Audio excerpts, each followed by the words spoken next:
அனைவருக்கும் வணக்கம்.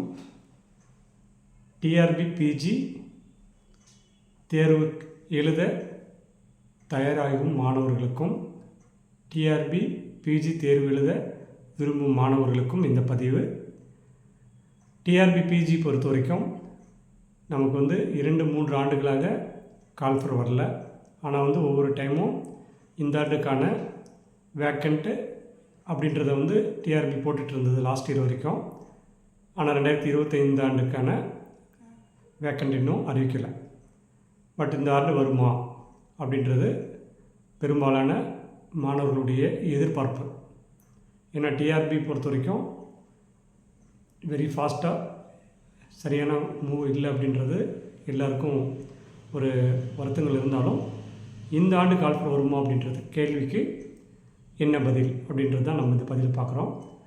இப்போ இந்த மார்ச் மாதம் 14ஆம் தேதி தமிழக பட்ஜெட் தாக்கல் செய்யப்பட உள்ளது. இந்த பட்ஜெட் தாக்கல் செஞ்ச பிறகு ஒவ்வொரு துறை சார்ந்த டிஸ்கஷன் இருக்கும். அதில் எந்தெந்த தேர்வு கல்வி சார்ந்த கல்வித்துறை சார்ந்த அங்கே டிஸ்கஷனில் என்னென்னன்றதெல்லாமே சொல்லுவாங்க. இந்த பட்ஜெட் கூட்டத்தொடரில் நிதி கல்வி சார்ந்து எவ்வளவு ஒதுக்குறாங்க, என்னென்ன போஸ்டிங் போடுறாங்கன்றது எல்லாமே தெரிஞ்சிடலாம். என்னை பொறுத்த வரைக்கும் இந்த ஆண்டு பிஜிடிஆர்பி கண்டிப்பாக கொடுத்தே தீரணும், கொடுப்பாங்க. கண்டிப்பாக நீங்கள் இந்த பட்ஜெட்டில் பாருங்கள், வரும். அதே மாதிரி டெட்டு பேப்பர் 1 அண்ட் பேப்பர் 2 எழுதுனவங்களுக்கு பேப்பர் 2 ரிசல்ட்டு போஸ்டிங் போடுறத பெண்டிங் வச்சுருக்காங்க, அதுவுமே போட்டுருவாங்க. அடுத்து ஒரு லிஸ்ட் வருமானு நிறைய பேர் எதிர்பார்க்குறாங்க. இப்போ நிறைய ஸ்கூலில் வேக்கண்ட் லிஸ்ட்டெல்லாம் கேட்டு டிஆர்பி போர்டு வாங்கியிருக்காங்க.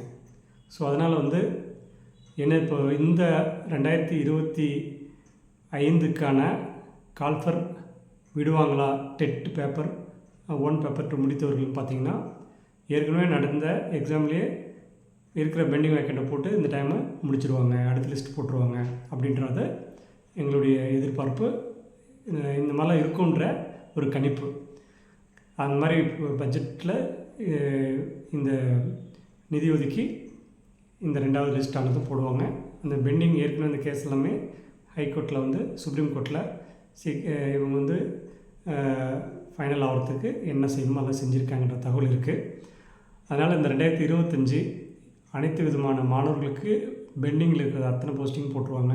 ரிசல்ட் போடாத இருக்கிற ரிசல்ட் போட்டுருவாங்க. அடுத்த வருஷம் எலெக்ஷன் இருக்கிறதுனால இந்த டைம் இதெல்லாமே செஞ்சே தீருவாங்க. அதனால் இந்த பட்ஜெட் பெரிய எதிர்பார்ப்பை எல்லோருமே எதிர்பார்க்கக்கூடிய நிலையில் இப்போ வரக்கூடிய பட்ஜெட் இருக்குது. அதனால் இந்த பட்ஜெட்டுக்கு பிறகு என்னென்னன்றது எல்லாமே சொல்லிடுவாங்க. ஸோ அதனால் இவ்வளோ நாள் படிச்சுட்ருக்க மாணவர்களும் இனிமேல் படிக்க வேணும்னு நினைக்கிற மாணவர்களுக்கும் இந்த மாதத்தில் ஒரு நல்ல முடிவு தெரிஞ்சிடும். அதனால் அதேமாதிரி வேக்கண்ட் 2வது லிஸ்ட்டு வருமா, ஃபஸ்ட் லிஸ்ட்டு எப்போ போஸ்டிங் போடுவாங்க அப்படின்றது எல்லாமே இந்த மாதத்தில் நம்ம தெரிஞ்சுக்குவோம். ஏன்னா அந்த பட்ஜெட் கூட்டத்தொடர் முடிகிறதுக்குள்ளேயே கல்வி மானியக்குழு டிஸ்கஷன் அப்போ இதை பற்றிலாம் நிறைய கேள்விகள் கேட்க போகிறாங்க. இதுக்கான பதில் கொடுக்குறப்ப மாணவர்களுக்கு எல்லாமே இந்த பதில் தெரிஞ்சிடும். அதனால் பாசிட்டிவான ஆன்சர்ஸ் இந்த டைம் இருக்கும் அப்படின்ற முழு நம்பிக்கை இருக்குது. தொடர்ந்து இந்த பட்ஜெட் கூட்டத்தொடர் முடிந்த உடனே அடுத்த இதை பற்றி நம்ம பேசுவோம். டிஆர்பி பிஜி பொறுத்த வரைக்கும் கால்ஃபர் வருவது உறுதி. டெட் பேப்பர் 1 பேப்பர் 2க்கான கால்ஃபரும் இந்த டைம் கொடுத்துருவாங்க. பேப்பர் 1 பேப்பர் 2 பாஸ் பண்ணவங்களுக்கு போஸ்டிங் பெண்டிங் இருக்கிறத போட்டுட்டு அடுத்த லிஸ்ட்டு போட்டு வேக்கண்ட் இருக்கிறத ஆட் பண்ணிடுவாங்க. அடுத்த 2026 25க்கான இது 26 அதுக்கு அடுத்தது அப்படி தான் ஆகஸ்ட் செப்டம்பர் அக்டோபர்ன்ற மாதிரி வேக்கண்ட் லிஸ்ட்டு நெக்ஸ்ட்டு இது பண்ணி எக்ஸாம் 2026 தான் டெட்டு பேப்பர் 1 பேப்பர் 2 முடிச்சவங்களும் மீண்டும் கால்ஃபர் கொடுப்பாங்கன்ற மாதிரி நான் எதிர்பார்க்குறேன். ஏன்னா இப்போ ஏற்கனவே இது போட்டுட்டு மீதி இருக்கிறதும் அதுலேயே இன்னொரு லிஸ்ட் அவுட் எடுத்து போட்டுருவாங்க அப்படின்றது தான் எனக்கு தெரிஞ்ச வரைக்கும் ஒரு கருத்து இருக்குது. அதனால் இந்த டெட் பேப்பர் 1 பேப்பர் முடித்தவங்களுக்கு இந்த டைமு ஒரு நல்ல செய்தி வரத்துக்கு வாய்ப்பு இருக்குது, முடித்து தேர்வு எழுதிய மாணவர்களுக்கு. அதேமாதிரி டெட் பேப்பர் 1 பேப்பர் 2க்கான கால்ஃபரும் வரும், பிஜிடிஆருக்கான கால்ஃபரும் வரும். இதில் மாற்றுக்கருத்து இருக்காது. இருந்தாலும் தெளிவாக இந்த மாத இறுதிக்குள்ளே எல்லாமே தெரிஞ்சுக்கலாம். ஸோ அது ப்ரிப்ரேஷன் பண்ணுறீங்க, தொடர்ந்து ப்ரிப்ரேஷன் பண்ணிட்டுருங்க.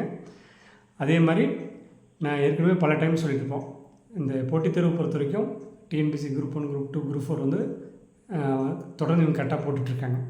அதுக்கான கால்ஃபார்ம் இந்த 2025 ஏப்ரலில் வந்து குரூப் 4 வருது. அதுக்கடுத்து குரூப் 2, அப்புறம் குரூப் 1. ஸோ தொடர்ந்து நம்ம ஒரு தேர்வு எழுதிட்டே இருக்கணும்.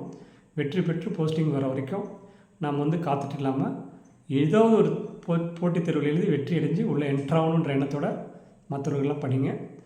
கிடைச்சி உள்ளே ஜாயின் பண்ண முடியாத இருக்கிற மாணவர்களுக்கு இந்த இதில் வந்து நல்ல தகவல் கிடச்சி, நான் ஏற்கனவே சொல்லியிருக்க மாதிரி ஜூனுக்குள்ளே இது ஃபைனல் பண்ணியிருக்கவங்க எல்லாத்துமே அப்பாயின்மெண்ட் கொடுத்து ஜூனில் போய் ஜாயின் பண்ணுற மாதிரி இருக்கும். அதே மாதிரி அடுத்த ஒரு பதிவில் சந்திப்போம். நாங்கள் வந்து பார்த்திங்க அப்படின்னா சேலத்தில் கல்வி கருத்தரங்கம் 2025 +2 முடித்த மாணவர்கள் மேற்கொண்டு என்னென்ன டிகிரி சேரலாம், எந்த கோர்ஸ் அவங்க ஜாயின் பண்ணால் ஃப்யூச்சர் நல்லாயிருக்கும். ஏன்னா வந்து நான் வந்து 30 ஆண்டு காலமாக கல்வித்துறையில் இருக்கேன். இன்ஸ்டியூட் 25 வருஷமாக நடத்திட்டுருக்கேன். படித்து முடிச்சுட்டு வந்துட்டு நான் முன்னாடியே இது மாதிரிலாம் படிச்சிருந்தா நல்லாயிருக்குமே அப்படின்ற மாதிரி நினைக்கிற மாணவர்களுக்கு இந்த முறை வந்து மிக சிறப்பாக 3 நாள் கல்வி கருத்தரங்கம் சேலத்தில் ஒரு 2000 பேர் அமரக்கூடிய மூவேந்தர் அரங்கத்தில் சேலம் புதிய பேருந்து நிலையம் போத்தீஸ்க்கு அருகில் உள்ள இந்த மண்டபத்தில் மிக சிறப்பாக நாங்கள் ரெடி பண்ணிகிட்ருக்கோம். +2 எக்ஸாம் முடிஞ்ச உடனே அடுத்து என்ன பண்ணலாம், என்னென்ன மெடிக்கல் சேரணும்னா அது சார்ந்த நீட் தேர்வு எழுதி வரலாம். நீட் தேர்வு எழுதிட்டு மெடிக்கல் இல்லாத மற்றது ரிலவெண்ட்டாக இருக்கிற கோர்ஸ்லாம் என்னென்ன, இதுக்கெல்லாம் எப்படி படிக்கலான்ற கருத்தரங்கு இருக்குது. அடுத்தது டிகிரி சார்ந்தது, இப்போ இன்ஜினியரிங் படிக்கணும்னா என்னென்ன துறை இருக்குது, அக்ரி படிக்கிறோம்னா அதில் என்னென்ன துறை இருக்குது, ஆடிட்டிங் படிக்கணும், லா படிக்கணும், இந்த மாதிரி ஒவ்வொரு துறை சார்ந்தும் இந்த இதில் போஸ்டிங் நாங்கள் உள்ளே என்டர் பண்ண போகிறோம்.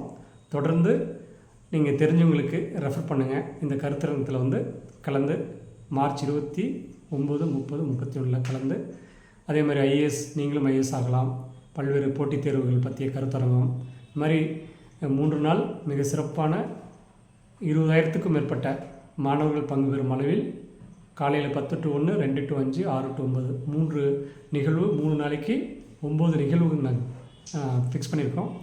இதில் நீங்களோ உங்களுக்கு தெரிஞ்சவங்களோ வந்து கலந்து பயன்பெறலாம். நன்றி, வணக்கம். அடுத்த ஒரு பதிவில் சந்திப்போம்.